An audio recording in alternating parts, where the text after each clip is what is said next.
Petrol ચોર, petrol ચોર.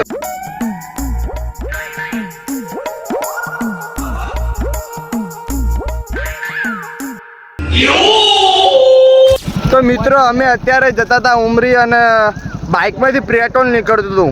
Petrol નીકળવાનું એક જ કારણ છે, પણ બાઇકના ટોકાની અંદર છેદ પડ્યો હતો. તો મિત્રો હું તમને બતાવીશ. ઉતર ભાઈ, ઉતર જલ્દી. આ તમે જોઈ શકો છો મિત્રો, અને આ પેટ્રોલ જલ્દી જોઈ શકો છો મિત્રો તમે. આ પેટ્રોલ ગાડે આ જુઓ, આ નમૂના આવા એક બે તો નમૂના હોય જ છે અમારા ગેંગમાં. તો મિત્રો હવે અમારા આગલા બ્લોકમાં તમે બને રહેજો. આવા એક બે નંગો તમે બીજા ચાલો.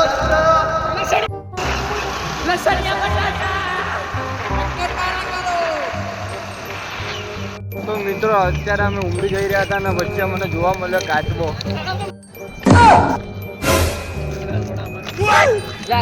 સેવા કરો તો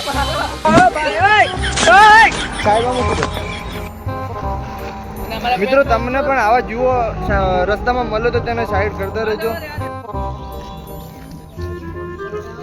મિત્રો અમારી સાથે પણ હાલ બે ભાઈઓ આવી ગયા છે, તમે જોઈ શકો છો. આ રહ્યા એક આ પેટ્રોલ ચોર મોટા મોટો, એક આ રહ્યા અને એક આ રહ્યો. જોઈ શકો છો મિત્રો. કોને જરૂર છે મિત્રો બટાકાની લારી કરાવવાનો. મિત્રો તમે જુઓ આવા એક બે લોકો જોડે રાખવા. અમારા બીજા કેટલા ભાઈઓ આવી ગયા છે, આપણે એક કઈ તો ન થવાની. અને માથે કાટતું આયા ભાઈઓ.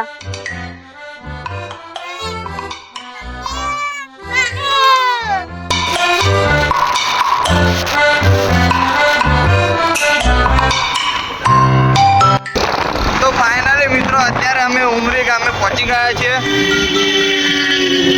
આ પહેલું જ ઉમરી. તો મિત્રો અત્યારે અમે એમસી લેવા આવ્યા છે કે જે બાઇકમાં પેટ્રોલના ટોકામાં જે હોલ પડ્યો હતો ને તેને સાંધવા માટે. તમે જોઈ શકો છો મિત્રો.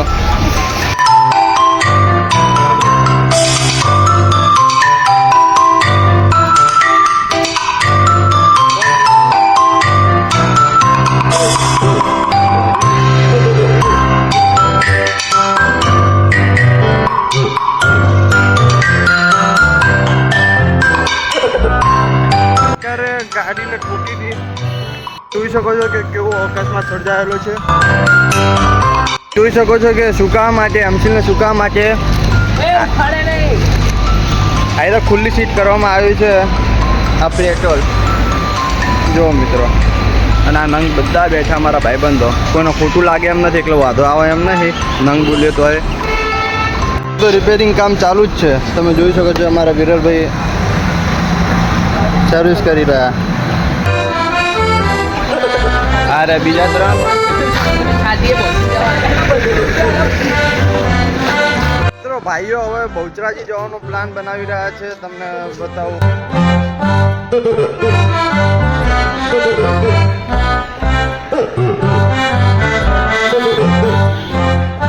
તો મિત્રો મારું તો એક જ કહેવું છે બધાને કે મિત્રો તમે રાત્રે કે દિવસે ગમે ત્યારે નીકળો, પણ જોઈને ચાલીને નીકળો.